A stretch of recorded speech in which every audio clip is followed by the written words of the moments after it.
In our previous analysis, we established a terrifying reality. China is trapped. They hold over $3 trillion in United States assets, and they cannot sell them without destroying their own economy. But that is only the official story. That is the story that data tells us. If we look solely at the numbers published by the People's Bank of China and the United States Treasury, however, there is a darker, more complex reality hiding beneath the surface. There is a discrepancy in the global ledger. When you track the amount of dollars flowing into China from their trade surplus, and you subtract the amount of dollars showing up in their official reserves, the numbers do not match. Billions of dollars are missing. They are vanishing from the official books every single month. Where are they going? They are moving into the shadows. China is building a secondary financial system. It is a system of shadow reserves designed to be invisible to Western regulators, immune to American sanctions, and comprised of the one asset that has no counterparty risk: gold. While the world focuses on the $3 trillion that are trapped, Beijing is quietly building a new fortress with the money that is not. Today, we are going to conduct a forensic investigation into the books of the world's second-largest economy. We are going to expose the mechanism China uses to hide its wealth in state-owned commercial banks. We are going to do the math on their domestic gold mining production versus their consumption to estimate the true size of their gold hoard. And we are going to answer the most critical question of all. Why are they hiding it? The answer suggests that China is not just trying to escape the dollar trap. They are preparing for a future where the dollar system no longer exists for them. To understand the scale of this deception, we must first look at the dark matter. In economics, the balance of payments must always balance. If a country sells $500 billion worth of goods to the world, that money has to go somewhere. It can be used to buy imports. It can be used to pay off debts. Or it can be saved as foreign exchange reserves. For decades, this math was simple for China. They ran a massive trade surplus. The dollars flooded in. And the foreign exchange reserves held by the People's Bank of China, the central bank, went up by the exact same amount. But starting around 2012 and accelerating after 2016, that correlation broke. China continued to run record trade surpluses. In 2022 and 2023, their trade surplus hit historic highs, exceeding $800 billion a year. That is a tsunami of cash. Yet, if you look at the official foreign exchange reserves reported by the People's Bank of China, the number has barely moved. It has hovered flat, around $3.1 or $3.2 trillion, for years. So, we have a mathematical impossibility. Hundreds of billions of dollars are entering the country, but the savings account is not growing. Former United States Treasury official Brad Setzer calls this the shadow reserves. He estimates that China effectively holds between $3 trillion and $6 trillion in foreign assets that do not appear on the central bank's balance sheet. So, where is the money? The answer lies in a shell game played between the central bank and the state commercial banks. In the United States, there is a strict separation between the Federal Reserve and private banks like J.P. Morgan or Bank of America. The Federal Reserve manages the nation's reserves. The private banks manage their own profits. In China, this distinction does not exist in reality. The Big Four banks, the Industrial and Commercial Bank of China, the China Construction Bank, the Agricultural Bank of China, and the Bank of China, majority owned by the state. Their executives are party members. Their directives come from Beijing. Here is the mechanism of the shell game. In the past, when an exporter received dollars, they were forced to sell them to the central bank. The central bank would then buy United States treasuries. This showed up in the official data. Now, Beijing allows and often instructs the state commercial banks to hold those dollars themselves. Instead of the central bank buying the United States Treasury bonds, the Bank of China buys them. Or the China Investment Corporation, the sovereign wealth fund, buys them. Or a state-owned enterprise buys a port in Africa or a copper mine in Chile. The result is that the assets are still under the control of the Chinese Communist Party, but they are no longer classified as official reserves. This serves two strategic purposes. First, it creates the illusion that China is no longer funding the United States debt. It makes it look like they are diversifying, which gives them political leverage. Second, and more importantly, it hides the money from the United States Treasury, STIC, data the Treasury International Capital System. This system tracks foreign ownership of United States debt. The People's Bank of China buys a bond. It shows up as China. But if a Chinese state bank opens a branch in London or Belgium and buys a bond through a custodian, it often shows up as United Kingdom or Belgium in the data.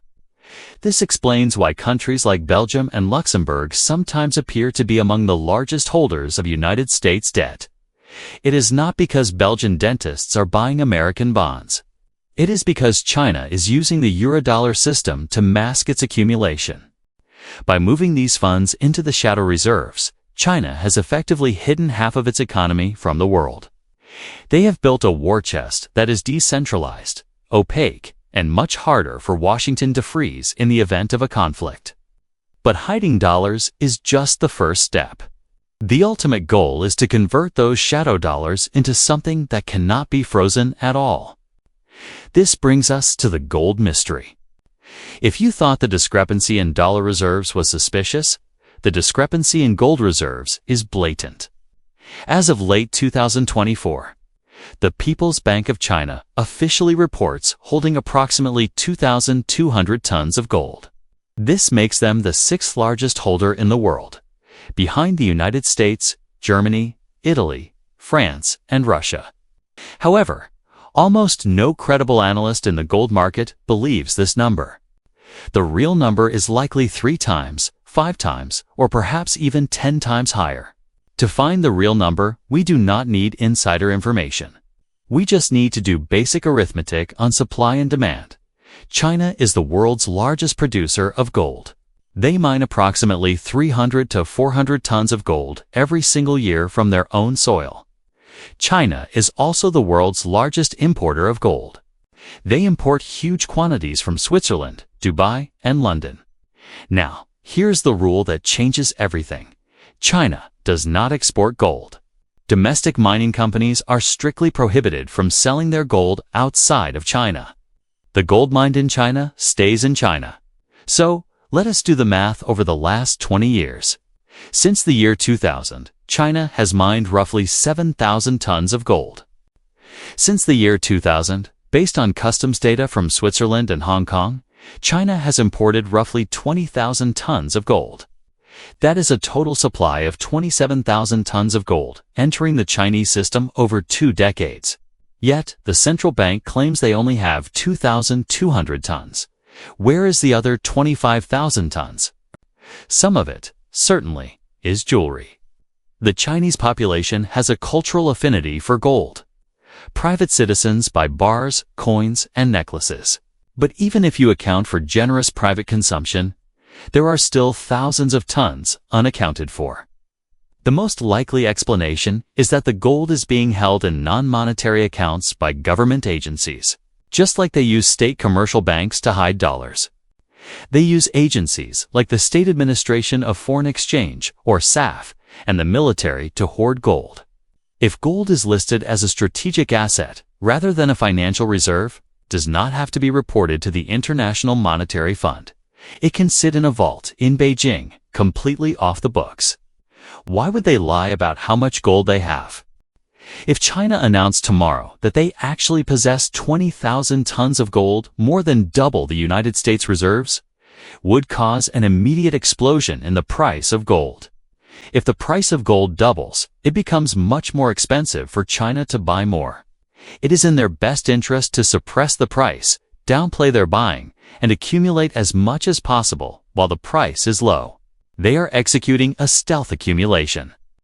They announce small purchases every month to keep the market calm while moving massive tonnage through the Shanghai Gold Exchange behind the scenes. This suggests a long-term strategy. You do not secretly hoard 20,000 tons of gold just to have it. You hoard it because you are preparing to remonetize it. China is observing the global landscape. They see the United States weaponizing the dollar. They saw what happened to Russia in 2022. When Russia invaded Ukraine, the United States and Europe froze $300 billion of Russian central bank reserves. These were safe assets. They were euros and dollars sitting in Western banks. In a split second, they became worthless to Moscow. This was a wake-up call for Xi Jinping. He realized that his $3.2 trillion in shadow reserves and official reserves are only safe as long as he is on good terms with Washington. If China were to make a move on Taiwan, those $3 trillion would be frozen instantly. Gold cannot be frozen. If you hold the physical bars in a vault in Shanghai, no sanction in the world can take them from you. Gold is the only sovereign asset that is not someone else's liability. A treasury bond is a promise from the U.S. government. A bank deposit is a promise from the bank.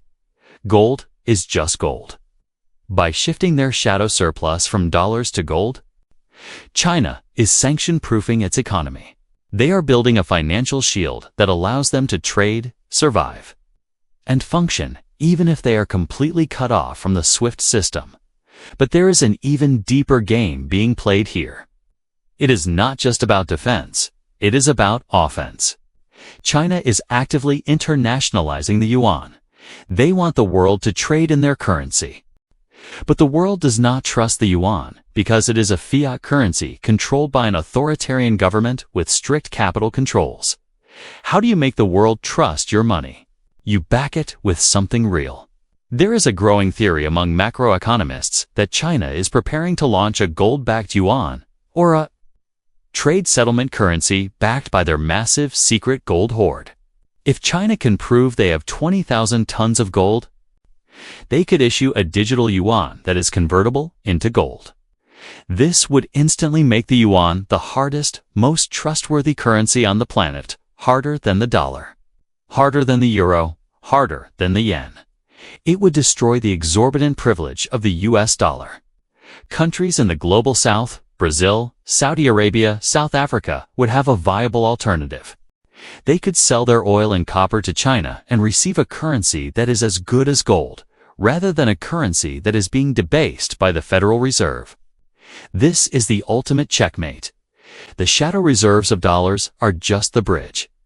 The secret gold hoard is the destination. Let us look at the specific mechanisms of how they are acquiring this gold without sending the price to the moon. They use the Shanghai Gold Exchange, or SGE. Unlike the London or New York gold markets, which are largely paper markets trading futures and derivatives, the SGE is a physical market. If you trade on the SGE, you must take delivery of the metal. This drains physical liquidity from the West and moves it to the East. China also uses proxy buyers. When you see a massive purchase of gold in the London market, it is rarely labeled People's Bank of China. It might be bought by a bank in Dubai, which sells it to a refiner in Switzerland to recast the bars into kilogram bars. The Chinese Standard and ships them to Hong Kong. By the time the gold crosses the border into Shenzhen, its origin has been laundered through 3 different jurisdictions. We also need to talk about unrefined gold. China imports massive amounts of copper, ore, and other mineral concentrates. These ores often contain trace amounts of gold. This gold is extracted during the refining process in China. Because it enters the country as copper, or it does not show up in the gold import data. This is another stream of hidden wealth flowing into the shadow vaults. Now, let us consider the timeline.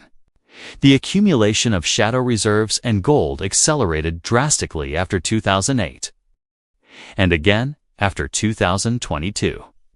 In 2008, the global financial crisis shook China's faith in the Western banking system. They realized the Americans could crash the world economy through incompetence. In 2022, the Russian sanctions shook China's faith in the political neutrality of the dollar. They realized the Americans would weaponize the currency. China is now in the final preparation phase. They are liquidating U.S. treasuries at a steady pace, not fast enough to crash the market, but fast enough to get out. They are using the proceeds to buy hard assets, gold, oil reserves, copper mines, and farmland. They are converting paper promises into physical reality. The shadow reserves are estimated to be growing by roughly $100 to $200 billion a year. This is money that should be buying U.S. debt, but is instead disappearing into the dark web of state banks and offshore vehicles. This has profound implications for the United States. For 40 years, the U.S. has relied on China to buy its debt. If China stops buying and instead starts hoarding gold, who funds the U.S. deficit? The Federal Reserve will have to step in. They will have to print the money that China used to lend. This leads to inflation in the U.S.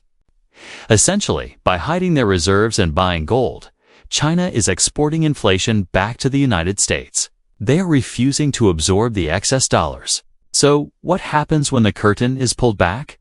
Imagine a press conference in Beijing. The governor of the People's Bank of China walks out and announces, "We effectively hold 30,000 tons of gold. We are revaluing gold to $10,000 an ounce." And from this day forward, the renminbi is partially backed by this metal. The dollar would crash. Gold would skyrocket. The bond market would implode. It would be the end of the Bretton Woods II era. We are not there yet. China is not ready. Their banking system is still fragile, as we discussed in the previous video. They have a real estate crisis to manage. They need the dollar system to function for a little while longer. But the existence of the shadow reserves proves that they are planning for the end. They are not playing the game according to the rules of the IMF or the World Bank. They are playing by their own rules, keeping two sets of books. One set of books is for the world to see. It shows a stable, predictable country holding a reasonable amount of debt and gold. The other set of books, the shadow books, shows a superpower that is systematically draining the global market of physical resources, hiding trillions of dollars in dark pools and preparing for a financial war. The discrepancy is the signal. The missing billions are not lost. They are repurposed. If you are an investor, this information is critical. It tells you that the floor under the gold price is much higher than the technical charts suggest. There is a sovereign buyer with unlimited pockets who is accumulating every dip. It tells you that the liquidity in the U.S. Treasury market is artificially thin. The biggest buyer has left the building and is now operating in the shadows. And it tells you that the geopolitical tension we see on the news, the balloons, the trade bans, the military drills is just the surface noise. The real war is being fought in the ledgers of the state banks and the vaults of Shanghai. China is betting that he who has the gold makes the rules. And right now, they are buying all the gold. The $3.2 trillion trap we discussed in the last video is the lock on the door. The shadow reserves and the secret gold hoard are the key they are forging to open it. They know they cannot dump the dollars, so they are essentially transmuting them. They are turning digital liability into physical sovereignty, bar by bar, ton by ton.